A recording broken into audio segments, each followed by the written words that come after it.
Good afternoon, everyone. My name's Kate Szymanski, and I'm one of the facilitators from Patria King's Foundation Quest for Life. It's so lovely to see you this afternoon, and I hope that you're enjoying the long weekend. If in fact you are in New South Wales, we have a lovely long weekend this weekend. So, for those in New South Wales, I hope you're really enjoying your weekend, and everyone else as well, wherever you are, wherever you happen to be watching this. So today we're going to talk about the benefits of meditation and mindfulness and movement. And there's some combination of those as well that we're going to be talking about.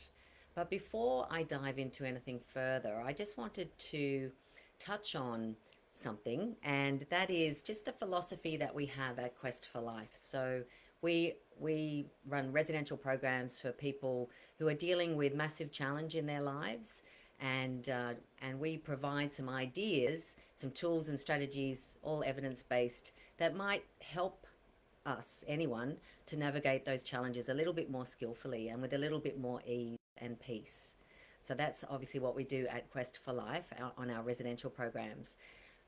But one of the really important sort of underpinnings of our philosophy is that it is self-determined, so that we would never imagine that we have your answers, because you are the world authority on you and you know what works for you.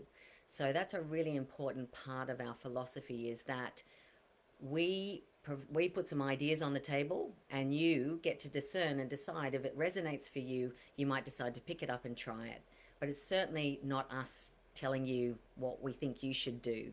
So I just wanted to start out by saying that. And the ideas that we share today, they're never to replace any information that you might get from your own healthcare professionals. So I just wanted to remind everyone of that, and it's just some ideas that might be helpful. It's all based on Patria's recipe for peace and all of her amazing psychoeducation that we provide down at Quest for Life on our programs. And I just also wanted to remind anyone who's really struggling at the moment of the phone number for Lifeline, which is 13 11 14. So if anyone's really struggling and needs some immediate attention, immediate help, that is the number for Lifeline. So the 24/7 crisis number, 13 11 14. So just now, before we go any further, let's start, as we always do, by doing a coming to our senses. And I might just double check, might just have a quick look to see if anyone's there. Hopefully you can all hear me, and it's all working. There's no comments yet, so maybe no one there at this point.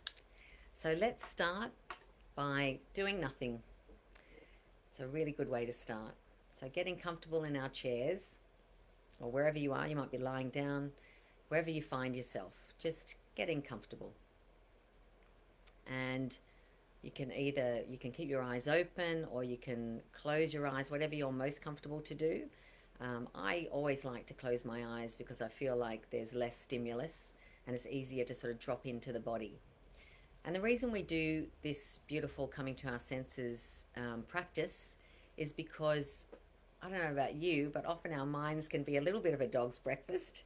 And whenever it comes to our challenges in our lives, I guess the main sort of sense of suffering around that is what we make of it. So what's happening between our two ears is really what we're making of our circumstances, because massive challenge is always going to happen, in life. It's part of this human experience, and we can't change what's happened. All we can do is change our relationship to it, or our perception of it. And of course, with our minds, it's all about us trying to get a little bit of control over where our minds are going and where our thoughts are going. So because they're often, we're often catastrophizing about what might happen in the future, or we might be ruminating or worrying about what's happened in the past.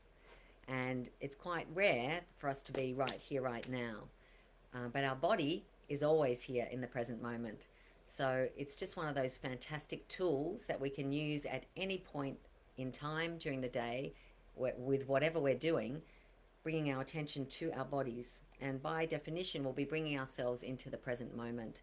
And that is what's giving these minds of ours a vacation from all of the worry, all of the stress. So it's a wonderful, wonderful practice that we really, really recommend to everyone to give it a go. And there's a wonderful guided one that Petria does on our website, which is questforlife.org.au. And it's an 8-minute coming to your senses that Petria takes you through. So highly recommend that one. It's also an insight timer for anyone who might have that app on their phone as well. If you just Google Petria King coming to your senses, it'll come up. Okay, so let's do it, shall we? Just closing our eyes or keeping them open. And if you want to have your eyes open, just perhaps finding a place to a point of focus for you and just allowing the gaze to soften. So let's just start by connecting with our breath. So just noticing the breath and just seeing and just noticing what sort of movement is your breath creating in your body right now. Just really touching into those sensations.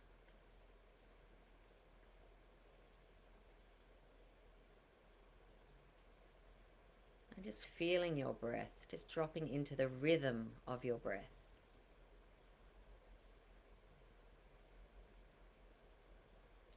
Noticing whether it's fast or slow, and perhaps as much as possible trying to slow it down if it is a little bit quick. And as you're focusing on the breath and the movement it's creating in your body, perhaps just noticing any tension points in your body. And wherever they are, just placing your attention on them and directing your breath towards them. So the outward breath in particular. And see if you can notice the sense of relaxation that happens when you do that in those particular areas in the body.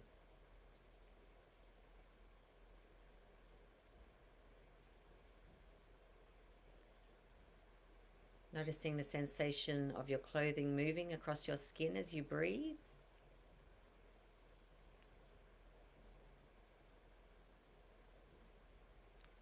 Can you notice any coolness on your cheeks or on your hands, on the skin that's exposed to the air?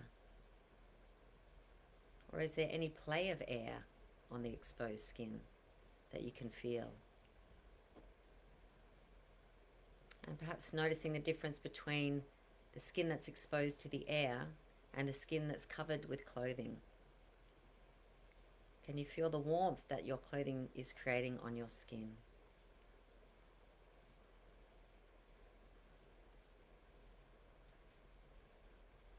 Perhaps noticing the coolness of the in-breath in the nostrils and the warmth of the out-breath.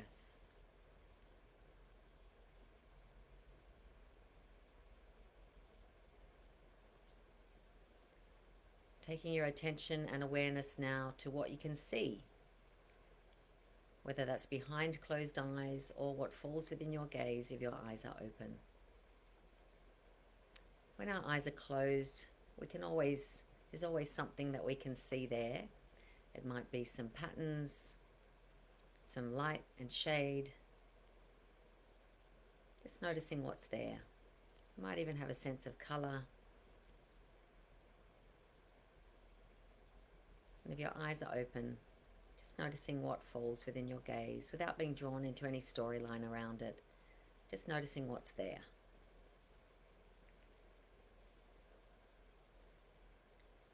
And taking all of our awareness now to any sounds nearby, any sounds in the room that you're in right now.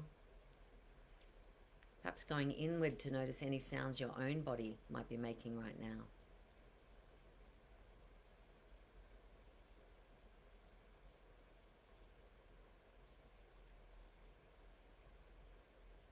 And then allowing that hearing to extend to any sounds you can pick up outside of the room that you're in.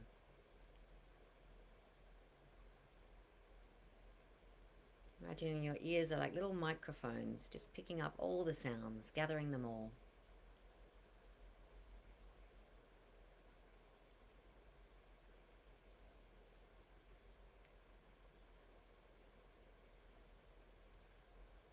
Just moving all of our awareness now to the tips of our nostrils. And on our next in-breath, just noticing any aroma in the air.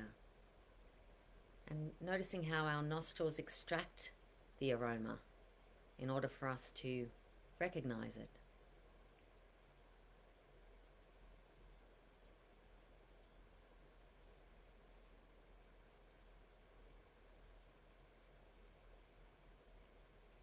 Moving all of our awareness now to the mouth and all of the sensations through the mouth, the warmth in our mouth, our teeth, our tongue, making sure our tongue is nice and relaxed, and perhaps noticing any taste, any residue from the last thing you ate or drank. Any sense of taste that you can pick up right now. And just appreciating that intimate connection between our sense of smell and our sense of taste and how they work together. Can't have one without the other.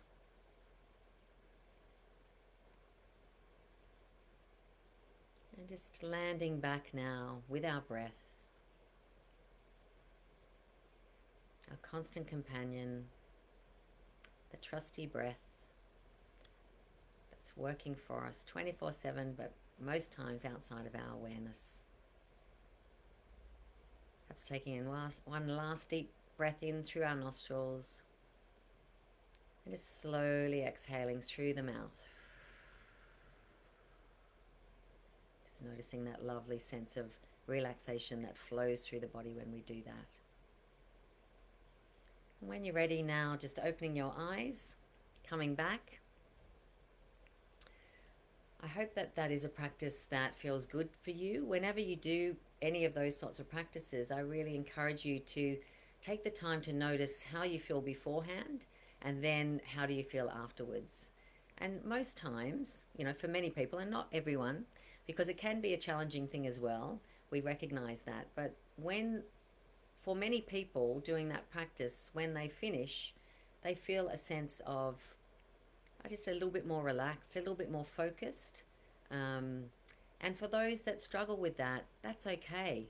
I think it always comes back to, when it comes to meditation, it just comes back to practice, practice, practice. And like anything, the more we do of anything, the better we get at doing it. And it's, there's so much compelling evidence to suggest that meditation is one of those things that we should make a non-negotiable in our lives. And I'm going to talk through a little bit of research on that and what we talk about in our session on meditation on the residential programs. And then I'm going to talk about mindfulness, which can be a doorway into meditation. And sometimes it can be a good option for us, because for those people who find the formal practice of meditation just too hard, depending on where we're at in our lives, depending on what's happening for us in our lives. I know when I was really sick and unwell, and I was dealing with my brain cancer diagnosis, and I'd gone through chemo and radiation therapy. At that point, when I was facing my mortality at that point, I found meditation absolutely impossible. There was no way that I could close my eyes and find any sense of relaxation or peace. So I did other things, which was more sort of mindfulness practices at that time. And they just it happened really quite sort of naturally, actually, how that happened. But I'll talk more about that when we get to mindfulness. And then after that, I thought hopefully we'll have some time to do some movement together. That's one of my favorite things to do. And, there's very much a mindfulness aspect with the type of movement that we'll be doing. So it's like, 2 in 1. So you're getting benefits doing both of those things at once. So just coming back to meditation, I might just see if anyone is there yet. Oh, yes, there is. I just pop my glasses on. Hi, Jenny. Lovely to see you. Hi, Chris. Thank you so much for being here with me this afternoon. Lovely to see you. Okay. So meditation, this is one of my favorite things to talk about because, as I said, the evidence is so compelling. And, I'm going to talk about a couple of research studies specifically, but there is so much out there. If you're interested in looking at the research for meditation, it will be an avalanche of it because there's so much out there.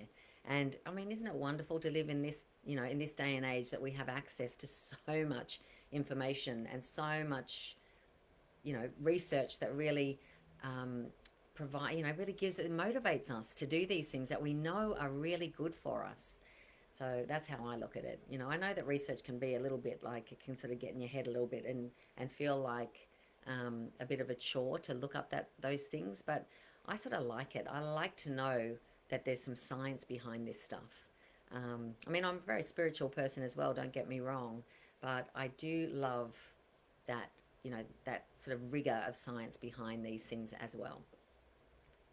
So when it comes to specific benefits of meditation, there's a couple of studies, as I mentioned, that we talk about on our programs at Quest for Life. And one of those research studies is by a professor called Sarah Lazar, and she's a professor from Harvard. And she does a TED talk, which I'd recommend that you have a look at. And she is a classic academic, a classic scientist. And so I really love the fact that because she was an absolute skeptic when it came to meditation, mindfulness, any of that sort of stuff, because she was a massive tech head, like academic scientist, and so she just came across it in her, like, if you listen to her TED talk, you'll get all the background. But so much so that she decided to change her entire focus for her life, and has been researching meditation and mindfulness practices now for 25 years, and is getting the same results each time, which is wonderful. So this particular research study that I'm going to talk about was across 8 weeks, and it was based on a particular type of meditation called mindfulness-based stress reduction. It's like an 8-week program that was initially, the founder of that was John Kabat-Zinn. For those people interested, you can look that up as well. He's sort of like the godfather of mindfulness, if you like. He sort of, I think he started this particular program. I think it was to try and manage pain. I think it started there. And I think it was back in the 70s or 80s. So he's been around for a really long time. And so it was based on that particular practice. So with this research study, and they got their results using functional MRIs. So basically taking imaging of the brain before you meditated, before you did the 8 weeks, and then after, and to see what those changes were. And the exciting thing about doing it that way, using functional MRIs, is that they're able to see that the actual architecture of our brain changes really significantly in just 8 weeks, which is, I mean, I don't know about you, but I find that really mind blowing. That it's like, you just sort of think, why isn't every GP on the planet, prescribing meditation for people? Because that's how compelling this evidence is. So let me come back to it. So I'm going to speak specifically now about what they found, what their research findings were with, this is Sarah Lazar's research. And the first thing that they found was that there was much better interconnectivity between the two hemispheres of the brain.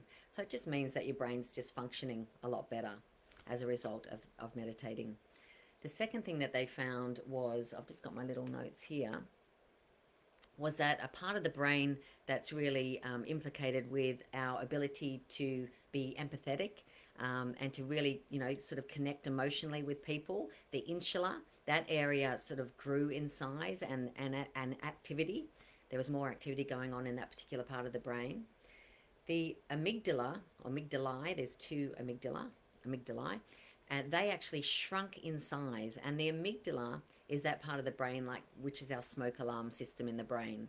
So it's, it's when we sense danger, and it's the amygdala that gives the message to the brain and the body that there is danger. And so that's how we sort of get moved into that sympathetic state, that fight, flight, freeze state, if you like. And so the amygdalae, they actually shrink in size only after 8 weeks. So you are actually less reactive as a result of that, because we find that, and they know now, that if they use functional MRIs on people with post-traumatic stress injury, always their amygdalae are enlarged. because they're far more reactive, because they're in that chronic state of stress all the time. And so, isn't that amazing? So, the amygdala shrink in size only after 8 weeks. So, we are literally less reactive.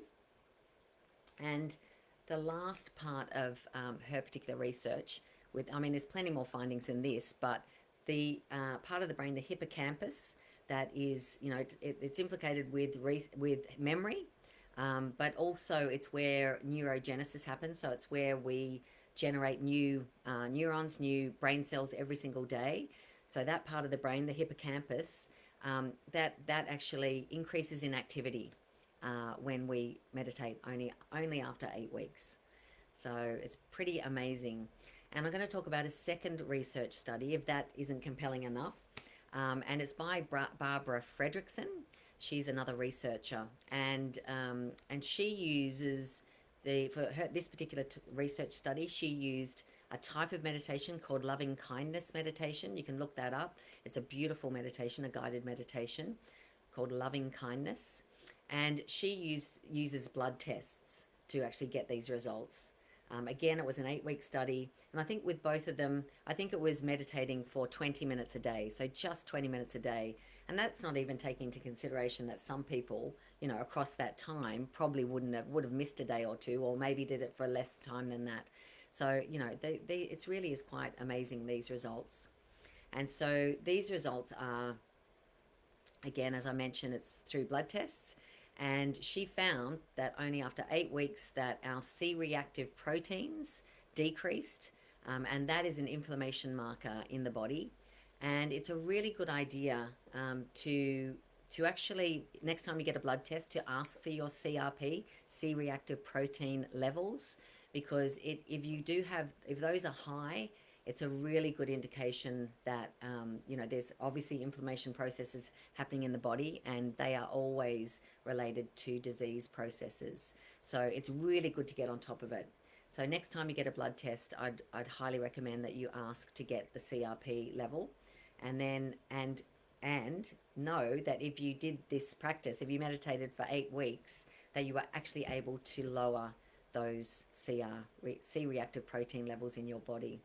And just a little aside, when I was on a program quite recently, I was talking about C-reactive protein, and one of the participants said, "Oh my goodness, my friend who recommended I came here, she did that when she got home, and her levels were high, and she did it for herself, and she actually meditated for 6 months or something like that." She really committed to it, and as a result, she brought them right down. So it was amazing. It was like I'd planted this person in the group. So it really does work. So I've just got my little puppy dog here. He just wants to go out. Excuse me for 1 second. There you go, darling. I'll probably want to come back in again. And so, so I highly recommend, as I say, C-reactive protein. So it brings those levels down, which is really important because they are inflammation markers in the body. It increases our natural killer cells, which is our sort of first line of defense in our blood, and so increases those. So obviously really important for our immunity and to stay well. It balances our blood pressure, so whether our blood pressure is high or low, it balances out our blood pressure. It decreases our stress hormones, which obviously is really good news, because we really want to decrease those levels of things like cortisol and adrenaline. I mean, we need a certain amount of that for sure in the body, and we certainly need it when we get ourselves out of danger. But generally speaking, through the day, we want to really manage how much sort of adrenaline and how much cortisol we've got racing through the body. And when we are really stressed, we actually produce a lot of it. And when we're chronically stressed, we produce a lot of it as well.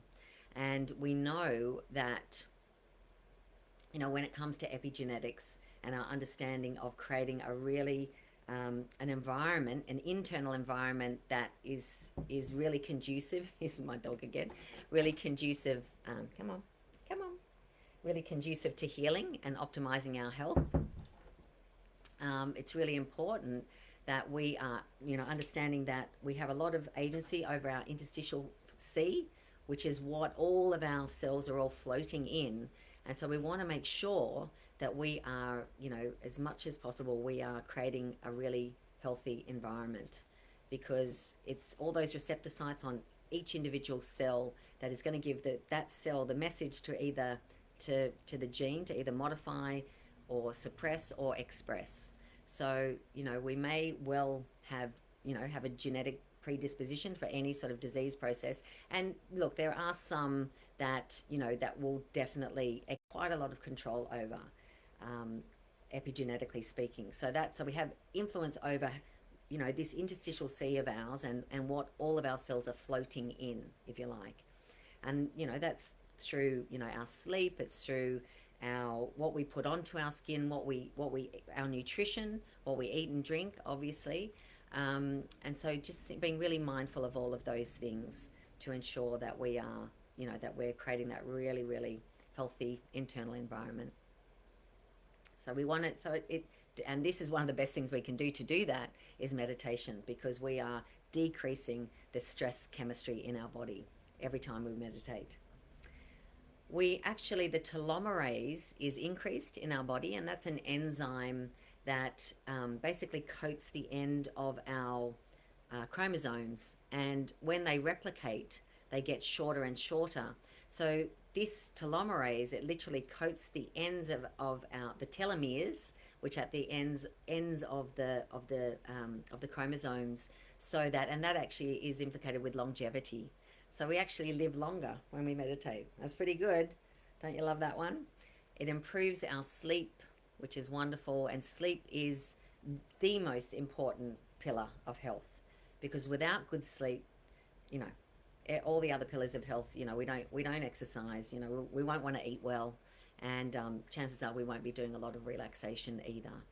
So sleep is so important. It has to be really, really fundamental to us, and being well is actually getting good quality sleep. So do all you can to research that, and we've got a lot of information on our website about sleep and how we might improve our sleep.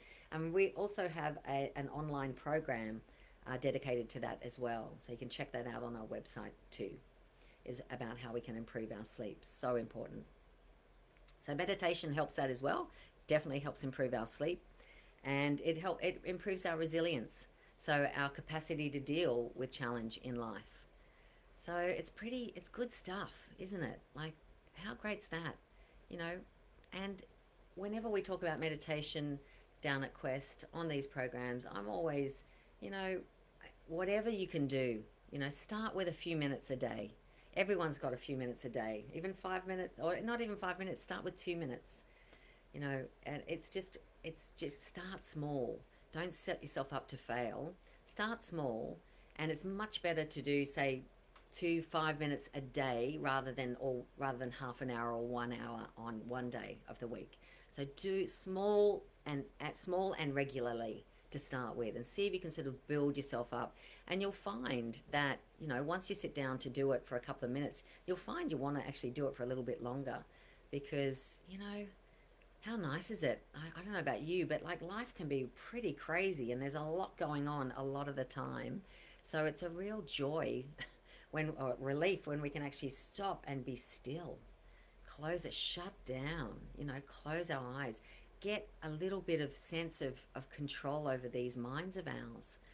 And just want to talk a little bit about that. So what is meditation? Because I know often there's a little bit of a myth around, when we meditate, our minds are completely clear. And if they're not clear, we're obviously not doing it right. And that's not the practice of meditation at all, unfortunately, because our minds are always going to have thought. It's just how our brains are designed. So there's always going to be thought. But the idea with meditation is that you have the capacity to sort of pull back, if you like, and notice the thoughts. So whatever your anchor is, so there's always an anchor with meditation. So that might be, it could be listening to a voice, like me when we did coming to our senses. You're sort of being guided through something. So you're listening to a voice and you're doing whatever, you're guided to do. You can just focus on breath, like following the breath. You could just focus on sound, any sounds you can pick up. You can use a mantra. There's lots of different types of meditation.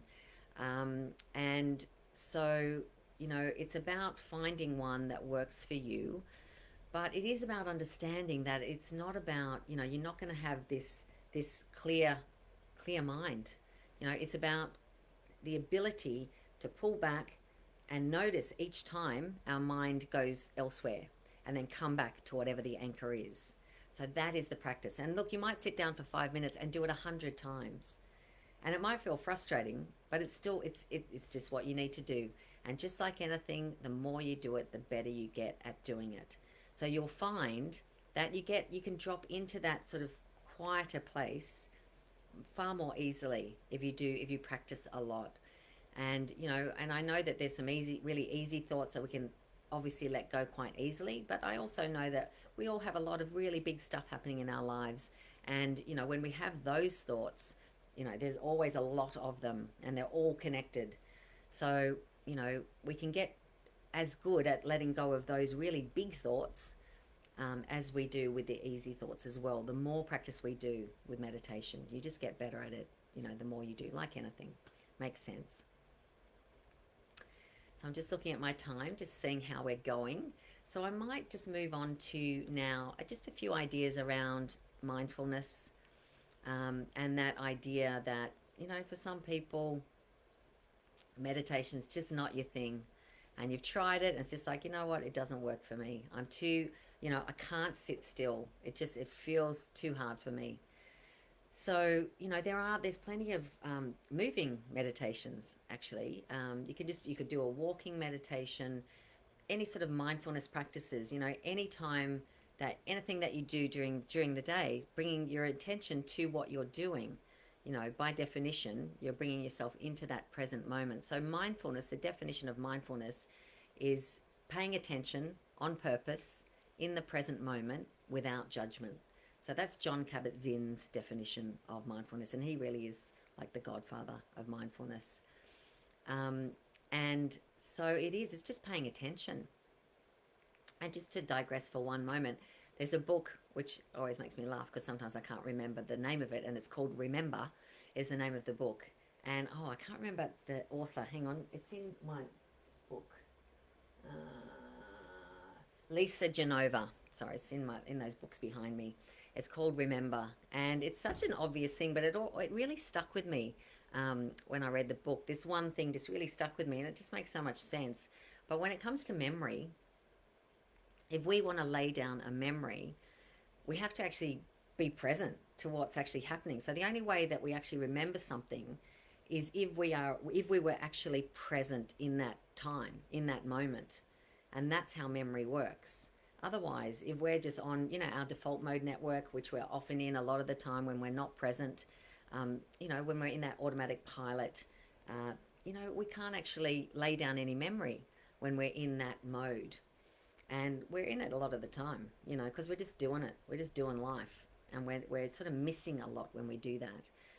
We really sort of give up any sort of access to those beautiful qualities like our spontaneity, like our insight, like our intuition, like our compassion, our sense of humor, our confidence. All of those are really sort of present time qualities. So we want to get really good at, getting really present as often as we can. And that's our task positive network in the brain. So get out of that default mode network and bring ourselves into the task positive network as often as possible. And so whenever we're practicing any sort of mindfulness, that is what we're doing. And that's when the opportunity for memory, to create memories is there, when we're being really mindful and in the present moment. And I know I've shared this before, but I've got this incredible memory of being over when I was doing my treatment, when I was unwell, and I had to go over to Germany to get the treatment at the time. And my beautiful sister-in-law, who I just love and adore, she lives she's in Utrecht now, but she was in Amsterdam at the time. And so I would go and spend time with them, and then she would come with me to Germany, and we'd on the train, and we'd do the treatment and come back. And I just remember this.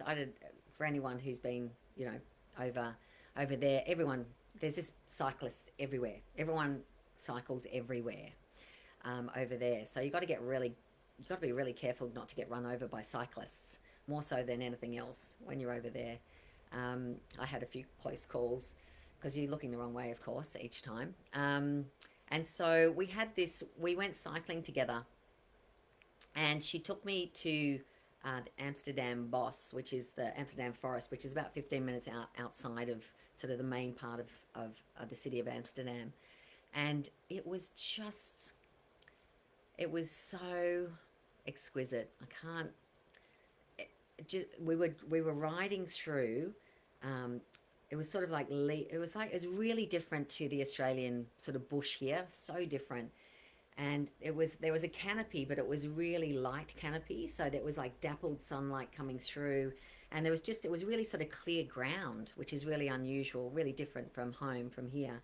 And so we're just cycling through these tracks that were all sort of strewn with leaves, and they were like autumn leaves, and it was just such I whenever I think of that memory, I can feel it in my body. It's a visceral sense. Like I can feel it running through my body when I think about that memory and how I felt when I was riding through, and I was at such peace, and I just felt so much freedom there. There was nothing else going on in my mind. Everything left. Any worry, any challenge that I had was completely absent because I was so present to everything that I was feeling at that time. Everything I was seeing, like everything was really vivid. The colors were really vivid. The air, I can remember the feeling of air, as I was cycling. All of our senses, which is what we do when we do that coming to our senses practice. And when I have that experience, when I remember that, there's a chemistry that's flowing through my body that is creating the most wonderful, chemistry that's conducive to healing. So I love that. I love that we can use those memories to create that chemistry at any time. So thinking about, so at any time when you're feeling a little bit stressed, that's a little, tool that you can use, sort of taking yourself back to a memory where you felt really insanely happy. And you'll probably find, most likely, that memory, it probably contains sort of something sensory, because you would have had to be really present to it, to remember it, to lay down those memories. And when you do it, just allow yourself to actually feel what you felt at that time, because you're creating that chemistry each time that you're bringing that into your mind when you think about those memories. So I'm just looking if there was anything else I wanted to speak about when it comes to mindfulness. But I think anytime you get into nature, I think that's quite mindful when you're in nature, because I think often when we're in nature, we're quite awestruck by its beauty, and that really brings us into the present moment very quickly when we have any sense of awe. So that's another really lovely thing. And also, actually just on the program last week, was on a beautiful program with an amazing group, another amazing group, which was super special last week, a Healing Your Life program. And we were talking about, when you get into a state of flow. And so when we're doing mindfulness sort of practices that we really love, and that could be anything could be anything like, any sort of art or craft, where any time that you sort of lose track, a sense of time, and you're thinking, oh my gosh, I can't believe an hour's already just gone. So because you're in that state of flow, because you're just there. You're so in it, whatever you're doing. It might be surfing, it could be crocheting, it could be art, it could be that coloring in, or paint by numbers, or whatever. Just completely, it's really sort of immersive, something that you just love, that sort of gets you into that state of flow, and you love doing it.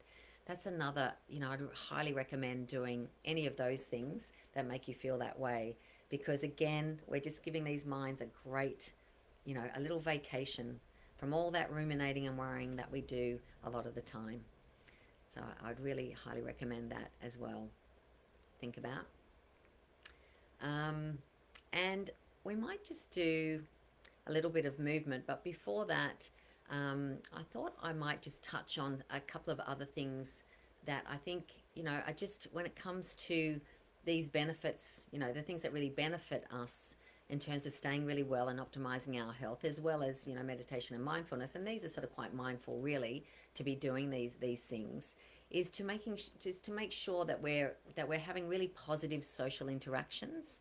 And what I mean by that is getting really good at recognizing when we spend time doing things, spend time with people who really lift our spirits, really fluff us up. Because we notice when we spend time with people who unfortunately have the opposite effect on us. And that's when we feel like we've sort of been, like our energy's been sort of sucked dry a little bit when we've spent some time with some particular people in our lives. And the way that we can get really good at recognizing that, it is meditation and mindful practices, because that's what develops our self-awareness. So we can actually recognize how we're actually feeling before and after we've spent time with certain types of people. I'm very lucky. I have a wonderful group of friends, and my family is just spectacular and beautiful. And also I have tricky people in my life, like we all do. And I always notice, there's a big difference between when I walk away from spending time with a loved one or a friend, where I walk away just feeling so charged, like energy, like supercharged. And I feel great. I feel like I was really listened to, I was really witnessed by someone and loved by that person. And I feel fantastic when I walk away from that sort of social interaction. And, when I have those other types of interactions with people who, you may not know that well, or, might just be tricky people in your life, you feel really depleted after those interactions often. So, when we are really aware of that, and when we understand ourselves in that way, there's a couple of things we can do. We can really prepare for those interactions that we know are going to be a little bit tricky. Really think about it. You might need to do a meditation beforehand, or you might just need to be really, have really clear, super strict boundaries with how much time you're going to be there. There's lots of things you can do to sort of feel safe in it. And think about doing something nice for yourself afterwards. That can be another way of managing that and looking after ourselves when we've got to deal with those tricky people in our lives. And we all know that we've all got them. We've all got them. So, how do we look after ourselves under those circumstances? And, I think it's just being really mindful with those social interactions, and the way that we can really recognize, when they're good ones and bad ones, are these practices of meditation and mindfulness, because that's how we become super aware of how we're feeling, because we're feeling beings first before we're thinking beings. And these bodies of ours hold so much information. They really do hold a lot of information. And we just need to sort of get really still in order to sort of hear that information that our bodies are trying to let us know. So I thought we might finish the session doing a little bit of movement together. So I hope that that's okay with you. So I'm just going to stand up. I'm going to move my camera a little bit. All right, take my jacket off.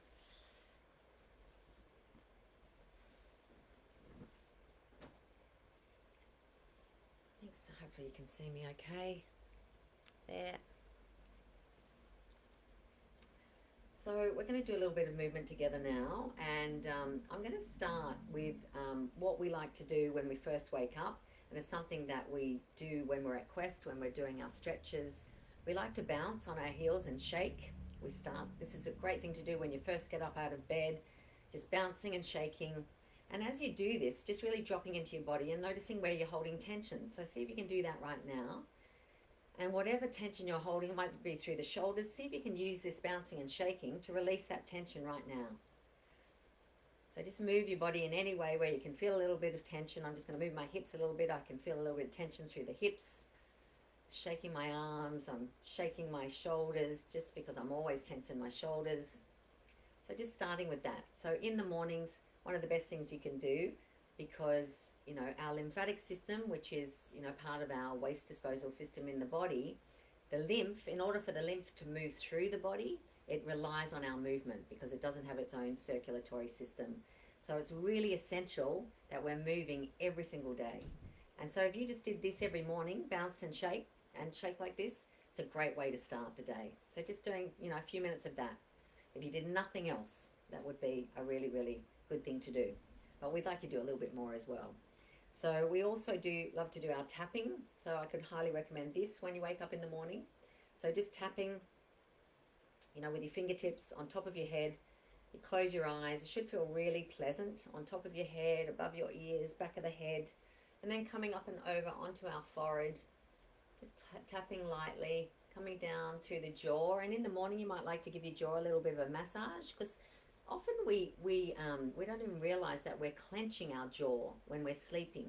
So particularly if we're going through a big challenge, often we might be clenching our jaw at night time. So give it a little bit of a release in the morning, and then coming down to our neck and across our chest, just tapping across the chest. That's really great to for our immunity too. Do that in a firm way, but not too hard, whatever feels comfortable for you.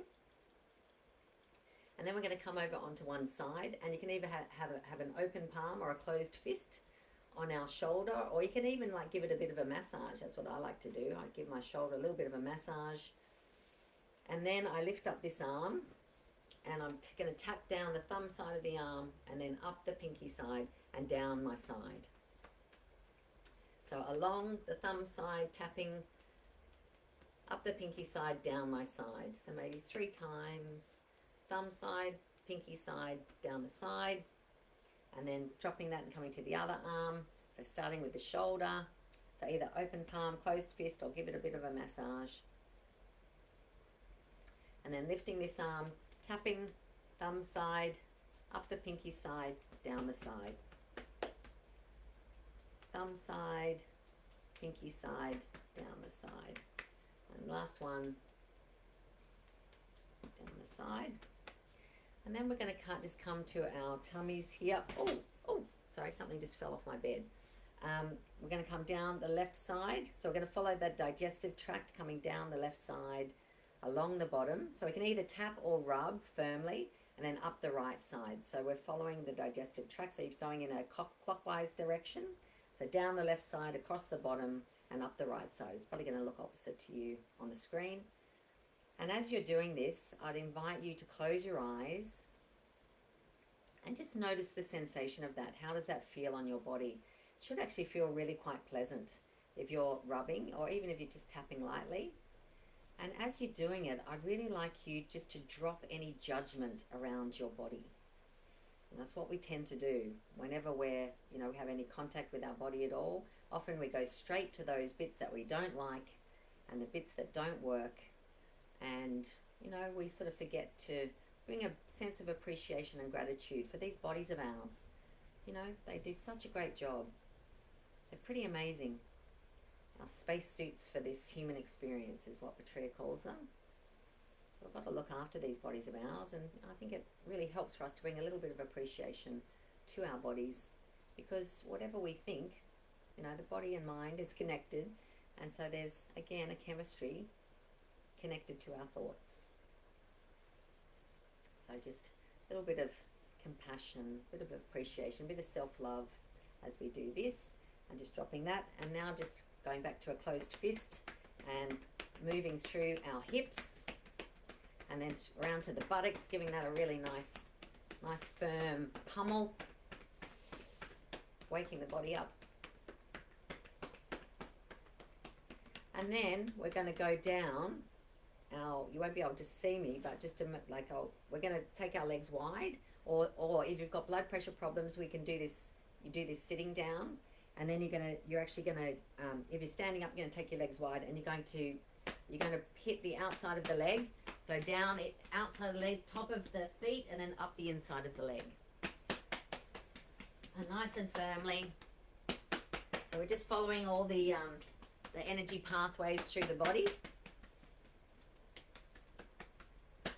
Lovely. And then just coming back And so we might just do, oh, sorry, excuse me for 1 second. I just lost my phone here. My time. Oh, sorry.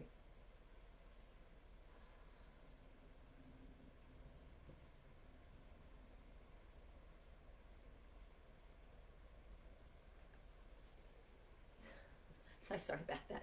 My phone dropped off the bed and that was my timekeeper. So we're just going to do a little bit more movement together now. And so this one particular movement I think I've done many times in the past, but I'm going to do it again because it's always a great reminder. And it's a particular type of breath, and really recommend that you do this outside with your feet on the grass or your feet on the earth, on the sand. And we talk about this a lot because it's important. If you can get your feet on the grass or on the earth every day, you'll be in far better shape. And the reason for that is that the earth is the largest generator of negative ions, and we pick up positive ions all day long through our synthetics, through chemicals, through the Wi-Fi, the soup of the Wi-Fi, all that electromagnetic activity that we are in the soup of all day long. And so, and we pick up all these positive ions, which that sounds like a good thing, but it's not at all. We want to actually, we need to have that transfer of negative, we need to actually draw in the negative ions and expel all the positive ions. It's one of the things we can do, that to really easy things we can do to really, optimize our health, really support our really good well-being, is to get your feet on the earth every day, at least 5 minutes. Get our feet on the ground, because often you could go a few days, you could go a week without getting your feet on the earth, or longer. We're so disconnected. So this is all about how we connect. But it has that lovely effect of expelling all of those positive ions and drawing in the negative ions, which really does support our well-being. So I highly recommend doing this outside with your feet on the grass, on the sand, on the earth. And we stand with our feet roughly hip distance apart. Nice relaxed stance. Standing a little bit with a sense of purpose. Relaxed shoulders. Arms are imagine loose, like empty shirt sleeves, just hanging loose. And just standing in a way where you have a sense of the crown of your head being drawn up slightly without feeling uncomfortable. You're just being drawn up slightly, chin sort of parallel to the floor. Standing with a little bit of purpose. And as you stand here, right, this is like the mountain pose. So just standing here right now, just closing your eyes and just being right here, right now. Just noticing the shape and the weight of your body as you're standing there, wherever you're standing. Having a sense of the earth beneath you right now. The earth meeting you at your feet. Perhaps just drawing the toes up for a moment and then placing them down with a real sense of I'm right here, right now. I'm arriving here now. And just following a couple of breaths. So lovely to be doing outside with your feet on the grass, on the earth, on the sand. So just start first by doing this, by getting into this posture first. Taking a few breaths, really connecting, feeling that earth beneath you. And just imagine that you can visualize that transfer happening. As you breathe in, you're drawing in those negative ions, and as you're breathing out, you are expelling those positive ions. So just visualizing that transfer as you're standing here right now.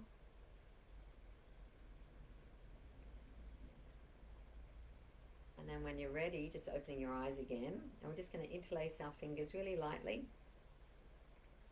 And then as we breathe in, we're just going to draw the palms up to the heart center. And then as we breathe out, we're going to rotate our palms downward. And as we breathe out, we're going to elongate that out breath, a really nice, long, slow out breath. And we're going to bend our knees at the same time. And really feel that connection between your feet and the earth. And then as we breathe in, we're going to straighten our legs and stretch right up. And then as we breathe out, arms are going to float down. We're going to bend our knees again, interlace our fingers again, and then straighten our legs nice and slowly as we breathe in, and then an even longer and slower out breath as we breathe out, bending our knees, arms are pushing down, feeling that connection to the earth beneath us. And then as we breathe in, straightening our legs, feeling the lightness in that. And then as we breathe out, arms are going to float down. And let's just do one more because it feels so nice and good. Bending our knees. As we breathe in, nice relaxed shoulders, open chest. Straightening our legs as we breathe out now, rotating our palms down. Nice, long, slow out breath. As we bend the knees again. Breathing in, straightening our legs, feeling light. And then the arms are just going to float down again. Beautiful. So that's a lovely earth breath that I highly recommend. And if you know, it's a nice little bit of movement for the spine as well, because the modality of yoga that I have studied is Drew yoga, and it's a lovely, very gentle, directed breathing and soft movement type of yoga. And it's all about spinal health as well. So when we do these movements, that we're moving our spine in a really nice, healthy way as well. So it's good to remember those things too. We might just do one last breath together, or maybe two more types of breathing together with movement. So this one here is the Anahata breath, so the heart breath. And we're going to start as if we're sort of hugging someone, our arms sort of banana arms, if you like. And before we do that, I'd just like you to think, like, what intuitively comes to you. What's a quality that you feel would really serve you right now? What would you love to be breathing in right now? It might be some love, it might be some patience, it might be some tolerance, whatever it is, that some energy, whatever you really need right now. I'd like you to really imagine that you're breathing this in and out. So let's start by bringing our arms up. So thinking about that quality that you'd like to breathe in. Could be peace, whatever you like. So as we breathe that in, we're going to draw our palms towards our chest and open our chest right up on the in-breath, breathing in whatever it is we're breathing in. And as we're breathing out, we're going to bend our knees and palms are going to palms away. So breathing that quality in for ourselves, straightening our legs, opening our chest. And as we're breathing out, think about breathing that quality out for everyone around us. Whatever that quality is, breathing it in for ourselves, straightening our legs, opening our chest. As we breathe out, just bending our knees slightly, palms away. Let's do a couple more, breathing it in, straightening our legs, opening our chest, getting some lovely movement through the spine too, and breathing out. And one last one, breathing in, straightening our legs, open chest.